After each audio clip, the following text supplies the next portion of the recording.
இந்திய பொருளாதாரம் விடுதலைக்கு முன்னரும் பின்னரும்ல பார்த்தோம் அப்படின்னா,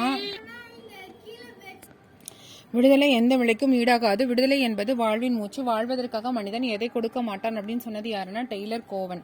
கவர்மெண்ட் ஆஃப் இந்தியன் ஆக்ட் 1813 படி பார்த்தோம் அப்படின்னா, இந்த மோனோபோலி ட்ரேட் இருக்கு இல்லையா, ஏகபோக வணிகத்தை வந்து ஸ்டாப் பண்றாங்க. அப்பார்ட் ஃப்ரம் த டீ மட்டும் சைனா ட்ரேட் பண்ணுது.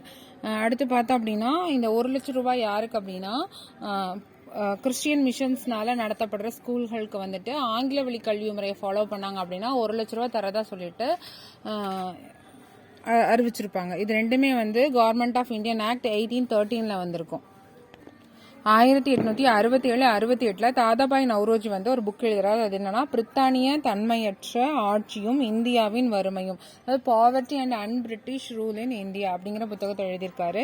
இந்தியாவோட அதாவது என்னென்ன செல்வங்களை எல்லாம் வந்து ஆங்கிலேயர்கள் வந்து இங்க வந்து சுரண்டி கொண்டு போனாங்க, அதனாலதான் இந்தியா வந்து வறுமை விட்டுறது அப்படிங்கிற ஒரு விஷயத்த வந்து அவர் இந்த புக்ல சொல்லியிருப்பாரு. இந்தியாவோட தொழிற்கொள்கை பார்க்க போறோம். 6 வருஷங்கள் வந்து தொழிற்கொள்கை இருக்கு. 1948, 1956, 1977, 1980, 1990, 1991. ஸோ 1948 தான் முதல் தொழிற்கொள்கை. இந்த 1948 ஏப்ரல் 6 அறிமுகப்படுத்துறது தான் இந்த முதல் தொழிற்கொள்கை. இதோட நோக்கம் என்ன அப்படின்னா, கலப்பு பொருளாதாரம். மைய அரசு கிட்ட என்னென்ன உரிமைகள்லாம் இருந்ததுன்னா, ரயில்வே, அணு ஆற்றல், தபால் துறை, ராணுவ தளவாடங்கள்ல மைய அரசுகளோட முற்றுரிமைகள் இருந்தது. மாநில அரசு கிட்ட பார்த்தோம் அப்படின்னா, நிலக்கரி, எஃகு, விமான உதிரி பாகங்கள் தயாரிப்பு, எண்ணெய் வளங்கள், இதெல்லாம் வந்துட்டு மாநில அரசு கிட்ட இருந்துச்சு. அடுத்து 1956 தொழிற்கொள்கை வந்து இது மகளநோபிஸ் வளர்ச்சி மாதிரியை வந்து அடிப்படையாக அமைக்கப்பட்டது. இது பார்த்தோம் அப்படின்னா பொதுத்துறைக்கு வந்து ரொம்ப முக்கியத்துவம் கொடுக்குறாங்க. இதுல வந்து 3 வகையா பிரிக்கிறாங்க. 17 தொழில்கள் வந்து மத்திய அரசு கிட்ட இருக்கு. அதாவது ரயில்வே, இந்த ராணுவம், இதெல்லாம் வந்துட்டு மத்திய அரசு கிட்டையும், 12 தொழில்கள் வந்து மாநில அரசு கிட்ட இருக்கு.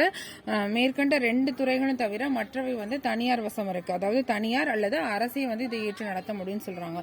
1991 தொழிற்கொள்கைங்கிறதான் புதிய தொழிற்கொள்கை. இது எப்ப ஏற்படுத்துறாங்க அப்படின்னா 1991 ஜூலை 24. இதுல கொண்டு வரப்பட்டதான் எல்பிஜி, தாராளமயமாதல், தனியார் மயமாதல், உலகமயமாதல் அப்படிங்கிற ஒரு புதிய பொருளாதார கொள்கை. ஸோ இந்த தொழிற்கொள்கைகள் பற்றி நம்ம தனியாக வந்து பார்ப்போம்.